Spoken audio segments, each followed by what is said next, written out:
Hello everyone. आज हम class 10th का चैप्टर 8 देखते हैं। क्या है चैप्टर 8? जिसमें हमें ट्रिग्नोमेट्री के बारे में पढ़ना है।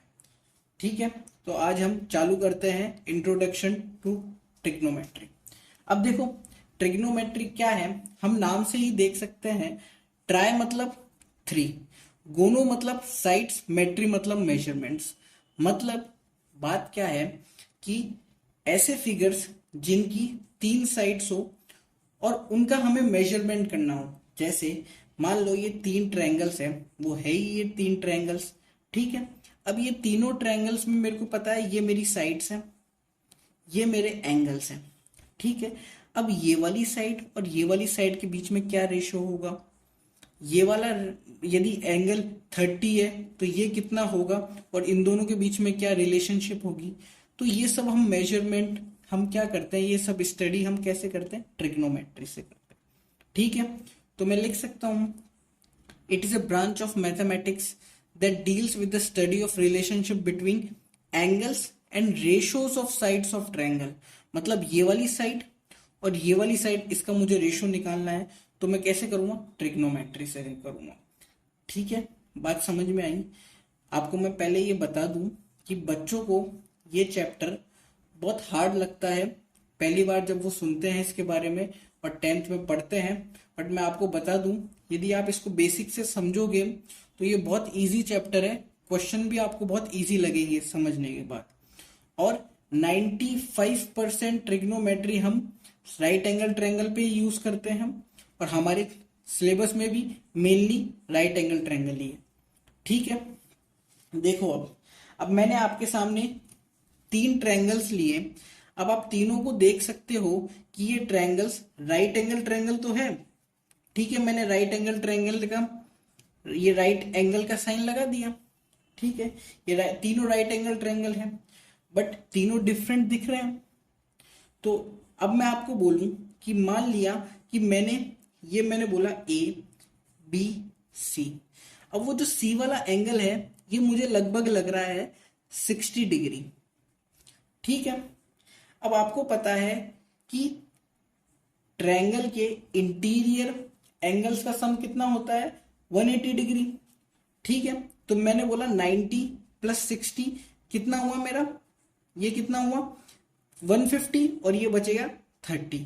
तो हो जाएगा, जैसे मैं आपको लिख के बता दूं, जैसे मैंने बोला angle A plus angle B plus angle C, ये तीनों होना चाहिए 180 डिग्री। ठीक है, तो मैंने एंगल ए मुझे पता नहीं है, एंगल बी मुझे पता है ये 90 डिग्री का साइन होता है, तो ये 90 डिग्री है। और ये ऐसे ही ये 60 डिग्री, ये 180 डिग्री।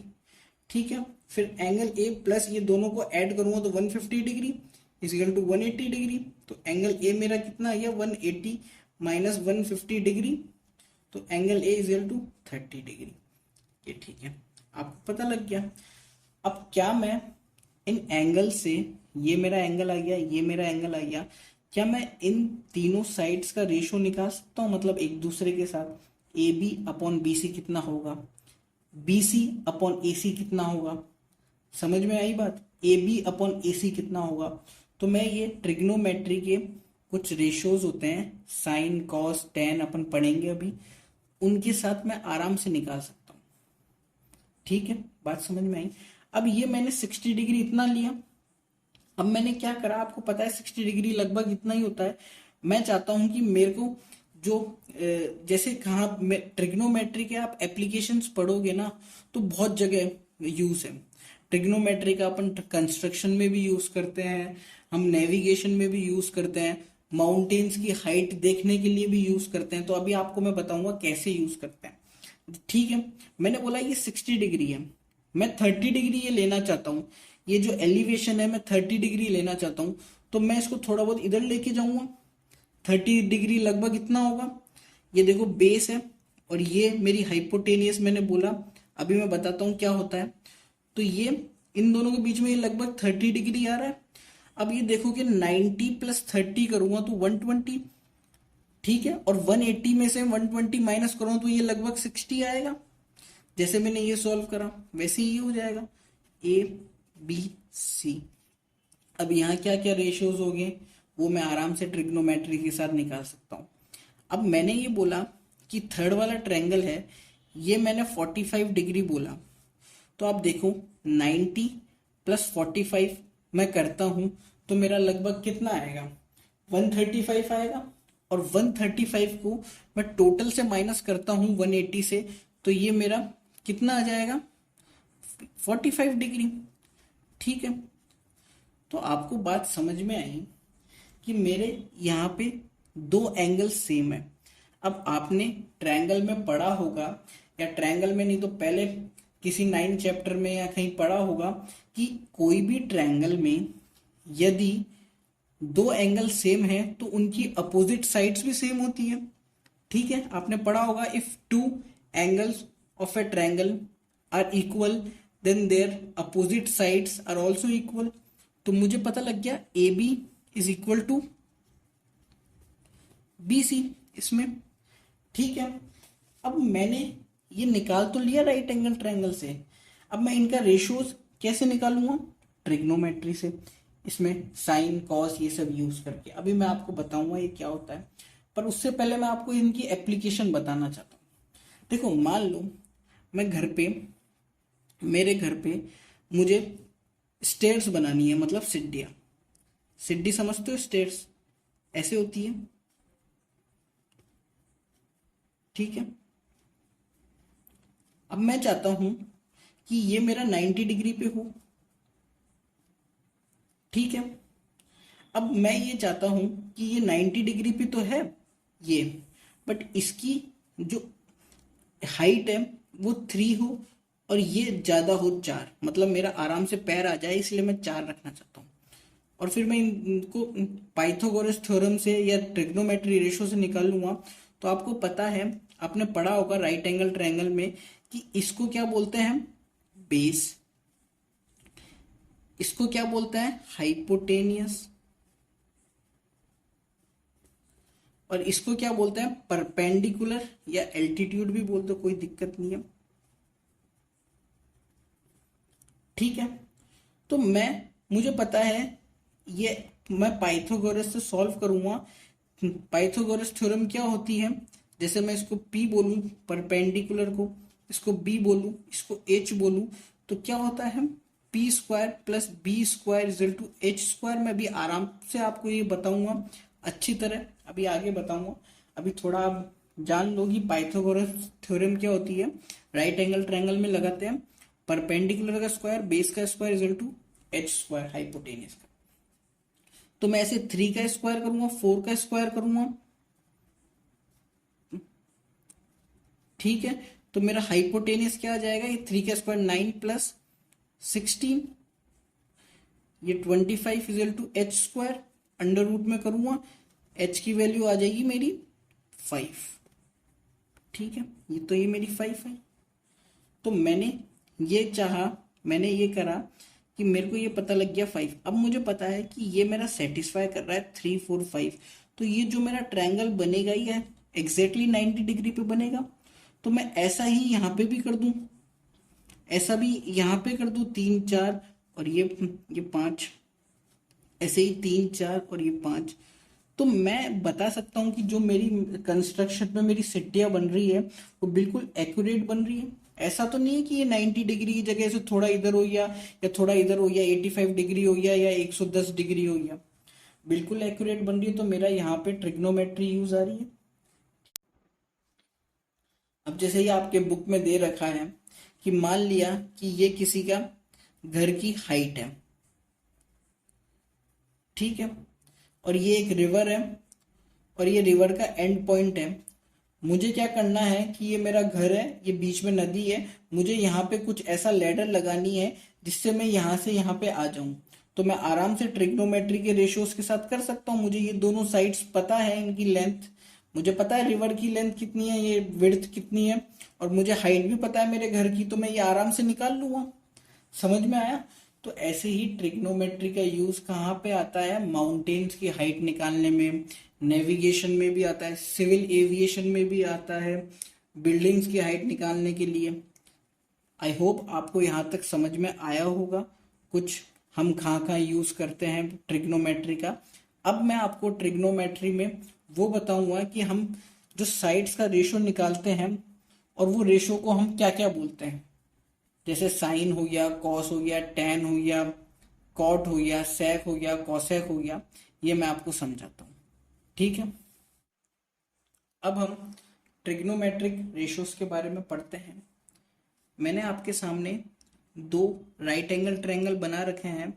राइट एंगल ट्रायंगल कैसे हैं, क्योंकि ये बी वाला एंगल क्या है, 90 डिग्री।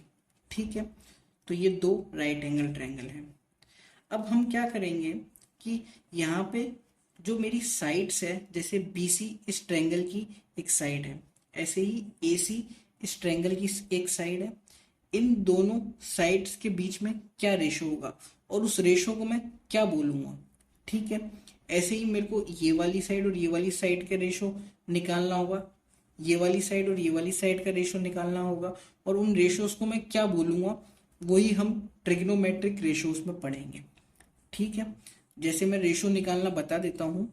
एक मैंने ये छोटा सा ट्रायंगल लिया है जिसमें ये 8 सेंटीमीटर है, ये 6 सेंटीमीटर है।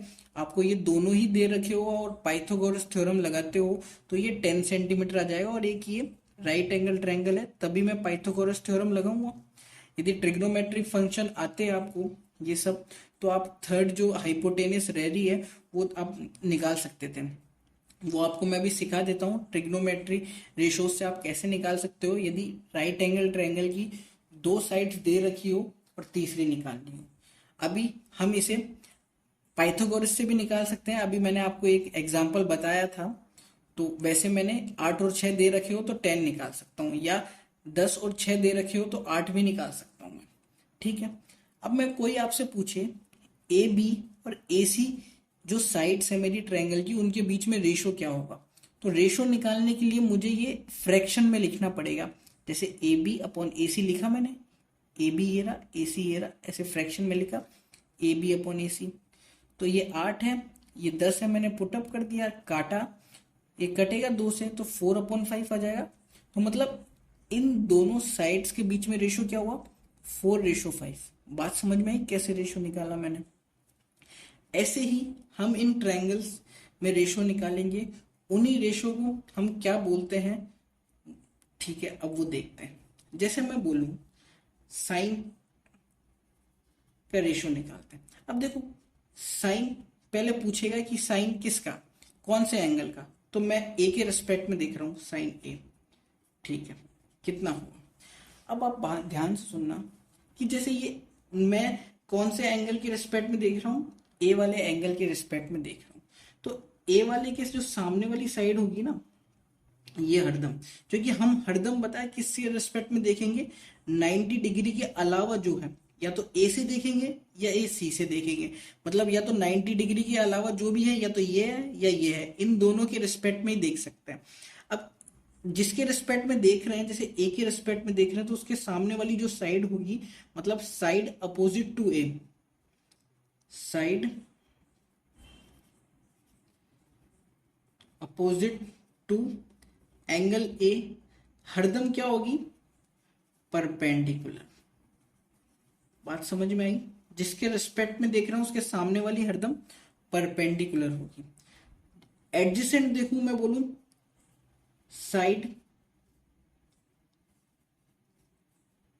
एडजेसेंट टू एंगल ए, ये वाली नीचे वाली क्या होगी हरदम, बेस। ध्यान से ध्यान रखना, बेस। और ये जो ऊपर वाली रहती है सबसे बड़ी वाली लॉन्गेस्ट 90 डिग्री के सामने वाली, वो हरदम हाइपोटेनियस। बात समझ में आई, हाइपोटेनियस। ठीक है, अब मैं इस वाले ट्रायंगल की बात करूं तो हम सी के रिस्पेक्ट में देख रहे हैं, तो सी के सामने ये क्या हो जाएगा मेरा, परपेंडिकुलर।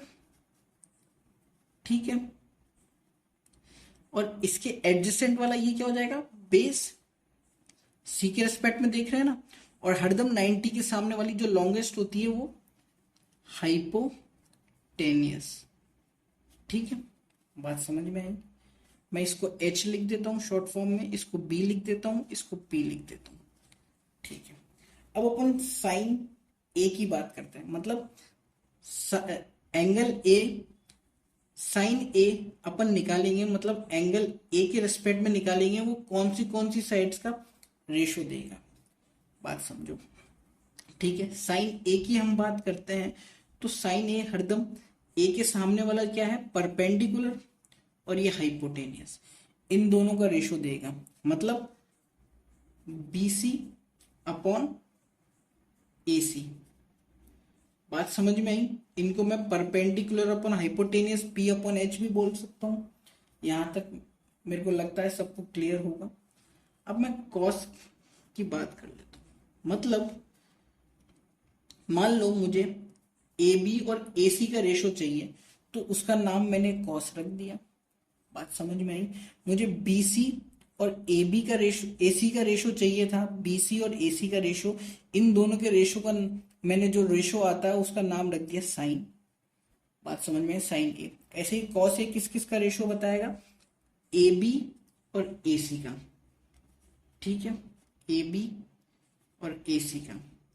ये क्या हो गया, AB क्या है, मेरी बेस है ना, ये बेस, इसके इसके एडजेसेंट है तो ये बेस हुई मेरी, तो B अपॉन H लिख दूं मैं। ठीक है, ऐसे ही टेन ए निकालू, मतलब टेन ए किस किस का रेशो बताएगा, परपेंडिकुलर अपॉन बेस, मतलब BC अपॉन AB। बात समझो, BC अपॉन AB मतलब परपेंडिकुलर अपॉन बेस। बात समझ में आई? अब हमें पता है यहाँ पे 6 रेशोस होते हैं, आपने पढ़ा होगा, साइन, कॉस, टेन, कॉट, सेक, कॉसेक। ठीक है, अब हम ये 3 भी पढ़ लेना तो बाकी 3 निकालना बहुत आसान हो जाता है। कैसे हो जाता है, अब मैं लिखूंगा कॉट ए, फिर मैं लिखूंगा सेक ए, फिर मैं लिखूंगा कॉसेक ए। ठीक है, हरदम याद रखना, याद कर लो, टेन और कॉट, टेन और कॉट, टेन और कॉट, ये एक दूसरे के दोस्त मान लो। ऐसे ही सेक और कॉसेक, ये एक दूसरे के दोस्त मान लो। ऐसे ही साइन और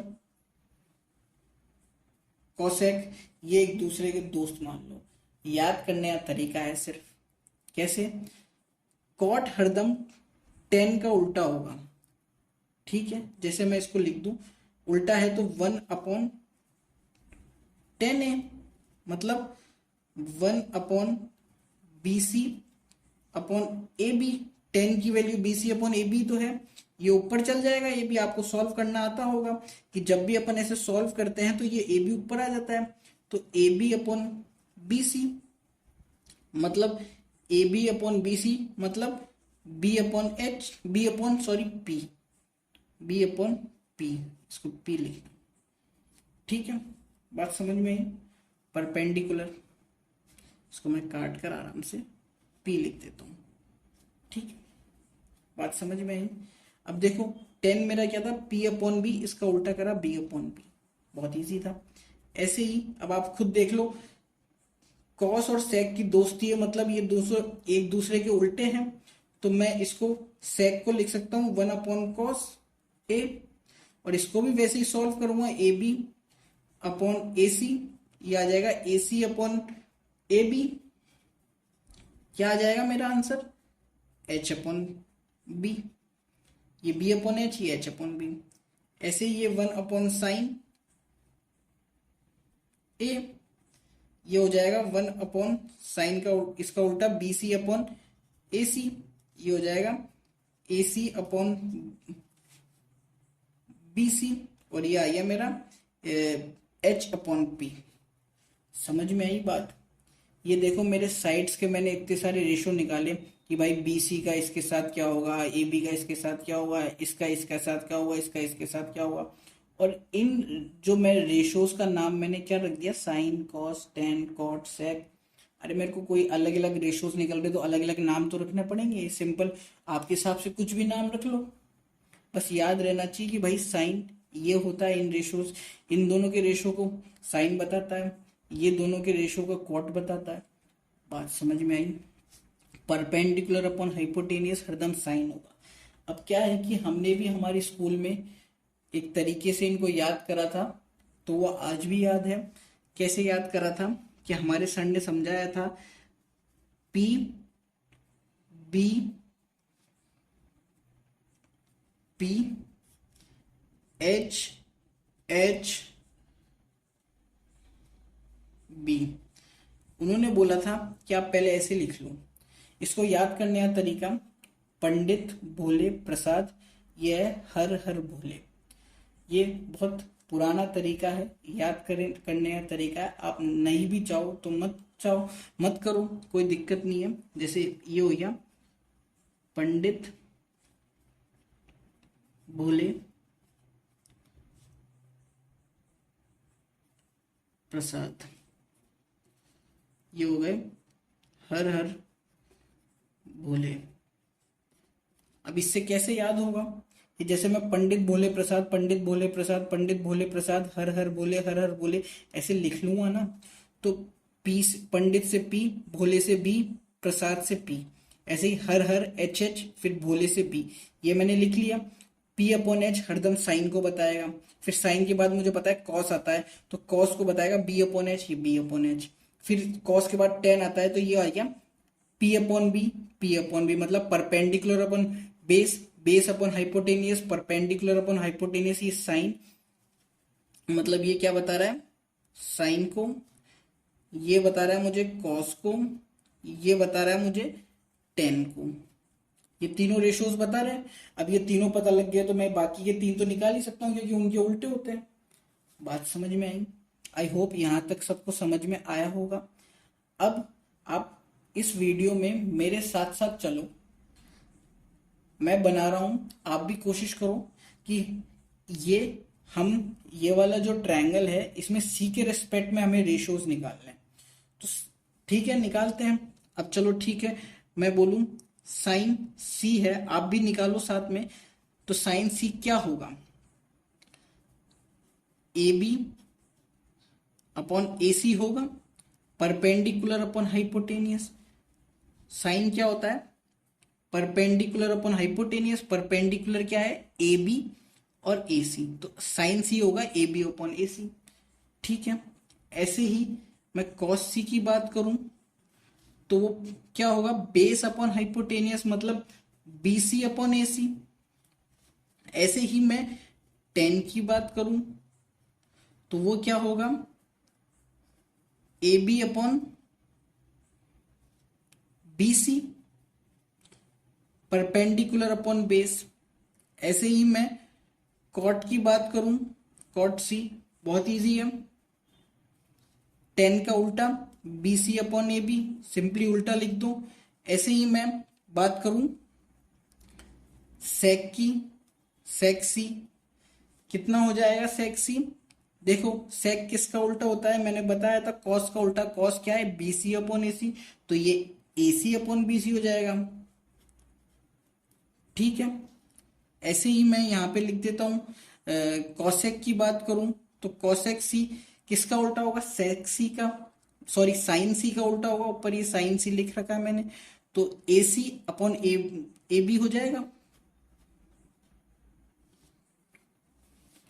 ठीक है, आई होप सबको समझ में आया होगा। कुछ भी नहीं है, बहुत आसान है। वीडियो को चाहो तो वापस देखो, इसकी स्क्रीनशॉट लेना चाहो तो ले लो। अब हमारे क्वेश्चन कैसे आते हैं कि ये ट्रायंगल है, भाई ये दो रेशो दे दी है मेरे को, मतलब इसका और इसकी वैल्यू दे दी, ये तीसरी निकालनी है तो मैं आराम से निकाल लूंगा, कुछ भी दिक्कत नहीं है। ठीक है, अभी हम वो देखते हैं कैसे कर सकते हैं। आप स्क्रीनशॉट लेना चाहो तो ले लो। अब हम एक्सरसाइज का एग्जाम्पल 1 सॉल्व करते हैं। एग्जाम्पल 1 में हमें क्या दे रखा है कि जो 10a की वैल्यू है वो 4/3 है। हमें अलग जो दूसरे ट्रिग्नोमेट्रिक रेशियोज हैं वो निकालने हैं एंगल ए के। ठीक है, बहुत इजी क्वेश्चन है। अब देखो ए के रिस्पेक्ट में ये मेरा ए है, इसके रिस्पेक्ट में 10a निकालता हूं तो मुझे पता है 10a क्या होता है, अभी मैंने देखा था। इसके रिस्पेक्ट में सामने वाला क्या होगा, ये क्या होगा, परपेंडिकुलर, ये बेस और ये हाइपोटेनियस। ठीक है, तो टेन ए क्या है होता है मेरा, P upon B perpendicular upon hypotenuse, और वो जो दे रखा है मुझे 4/3। ठीक है, ये तो रेशो में है ना, बात समझो। मैं भी बोलूं, मान लो इसकी वैल्यू है जो P है, इसकी वैल्यू मान के चलो अभी मतलब अपन कंफर्म नहीं है, हो सकता है कि मैंने बोला कि P की वैल्यू है 16 और B की वैल्यू है 12। ठीक है, अब मैं जब P अपॉन बी करूंगा तो 4/3 तो करूंगा, यही तो आएगा, क्योंकि कैसे आएगा, जब मैं 16/12 रखूंगा तो ये 4 से कट जाएगा और ये 4/3 तो आएगा। तो एग्जैक्ट वैल्यू तो 16 और 12 थी, पर रेशो में मेरी क्या आई, 4 और 3 क्यों आई, क्योंकि जो कॉमन था अंदर वो कट गया। बात नहीं समझ में आई, वापस बोल रहा हूँ कि एग्जैक्ट वैल्यू P की 16 है, B की 12 है। जब मैंने रेशो में रखा तो क्या हुआ कि रेशो में ये 16 को मैं क्या लिख सकता हूँ, 4/4, और 12 को क्या लिख सकता हूँ, 4/3। ये 4 से ये 4 कट गया, मतलब जो कॉमन था वो मेरा कट गया और 4 और 3 रह गया। 4 और 3 आया या नहीं आया, बात समझ में आई। तो जब ये 10 ए की वैल्यू 4/3 दे रखा है, मतलब P अपॉन बी 4/3 है, तो जरूरी थोड़ी ना है कि P की वैल्यू 4 है। P की वैल्यू 16 भी हो सकती है, B की 12 भी हो सकती है, और ऐसी इन्फिनाइट वैल्यूज हो सकती है। और जो एक्चुअल वैल्यूज है उसमें कॉमन जो था वो कट कर 4/3 आया है। तो ठीक है, तो मैंने ऐसे मान लिया कि जो इनका कॉमन था वो P, जो कॉमन था वो K था, तो मैंने K मान लिया, P को ये माना, B को 3K मान लिया। कोई डाउट इस चीज में? आपको ये एग्जाम्पल बुक में दे रखा है, आप देखना, मैं आपको सिर्फ समझा रहा हूँ यहाँ पे। तो मैं इसको 4K रख दूं यहाँ पे वैल्यू, ये मैं 3K रख दूं। ठीक है, अब अपन पाइथागोरस थ्योरम से सॉल्व करते हैं। तो पाइथागोरस थ्योरम क्या होती है, AB² plus BC² is equal to AC², मतलब base square plus perpendicular square is equal to hypotenuse square. देखो पाइथागोरस थ्योरम में समझा देता हूँ, ये मेरा राइट एंगल ट्रायंगल है। पाइथागोरस थ्योरम अपन राइट एंगल ट्रायंगल में ही लगाते हैं। क्या होता है, परपेंडिकुलर जो भी है और बेस जो भी है, इन दोनों का स्क्वायर करके ऐड करता हूं ना, तो ये जो हाइपोटेनियस है ना, इसके स्क्वायर के बराबर आता है। देखो B² और P² को स्क्वायर, मतलब B² B का स्क्वायर करा, P का स्क्वायर करा, इन दोनों को ऐड करा तो किसके बराबर आया, H का स्क्वायर। ये मेरी पाइथागोरस थ्योरम होती है, ये बहुत इंपॉर्टेंट है, इसको ध्यान रखना। ठीक है, तो इन दोनों को करता हूँ, B की वैल्यू 3K का होल स्क्वायर, P की वैल्यू कितनी है 4K का होल स्क्वायर, ये H²। अभी मैंने आपको पहले इंट्रोडक्शन में करवाई भी थी ये। तो ये 9K², ये क्या हो गया 16K², ये H², दोनों को ऐड करा तो कितना आया 25K², H²। ये H इधर जाएगा, देखो ये मेरे को स्क्वायर में ये स्क्वायर हटाना है, तो मैं यहाँ पे लेके जाऊंगा तो ये अंडर रूट में हो जाएगा, 25K² is equal to H। अब आपको पता है इसको मैं अलग अलग कर सकता हूँ, 25 इंटू अंडर रूट K², ये 5 आ गया, ये तो 5 हो गई, और ये K² को सॉल्व करूंगा अंडर रूट में, ये K हो जाएगी। ठीक है, तो H की वैल्यू मेरी आई 5K। बात समझ में आई? देखो आपको ये समझ में नहीं आया होगा, कईयों को है, हो सकता है नहीं आया, कोई दिक्कत नहीं, मैं वापस समझा देता हूँ। H² है, ये H² है, जब अपन स्क्वायर हटाते हैं ना तो सामने ये जाकर अंडर रूट बन जाता है। अंडर रूट मतलब अंडर रूट, जैसे इसको इसको मैं ऐसे भी लिख सकता हूँ 25K² अंडर रूट की वैल्यू मतलब हाफ। ठीक है, अब मैं इसको ऐसे भी लिख सकता हूँ 25 हाफ इंटू K² हाफ। अब 25 को क्या लिख सकता हूँ 5 का स्क्वायर हाफ। ठीक है, इंटू K² हाफ। ठीक है, ब्रैकेट ओपन करता हूं तो ये दोनों मल्टीप्लाई हो जाते हैं, 2 इंटू 1/2, 2 इंटू 1/2, 2 से 2 कैंसिल, 2 से 2, ये 5K रह गया, 5 इंटू K। ठीक है, बात समझ में आई आपको? देखो ये 2 से 2 कैंसिल, 2 से 2 कैंसिल, 5K, ये अलग तरीका है, अलग से समझाया मैंने। ये मेन बात अपनी ये है कि H अपना कितना आया 5k। ठीक है, बात समझ में आई। तो मैंने h की जगह 5k रख दिया। ठीक है, अब तो बहुत इजी हो गया। अब मुझे क्या करना था, बाकी रेशोज निकालने हैं। तो मुझे पता है साइन क्या होता है। यदि अपन साइन ए निकालते हैं तो क्या होता है, साइन ए के सामने पी, ये पी तो ये रहा, तो साइन क्या होता है, अपन कैसे देखते हैं, पी पंडित भोले प्रसाद हर हर भोले, तो ये साइन होता है।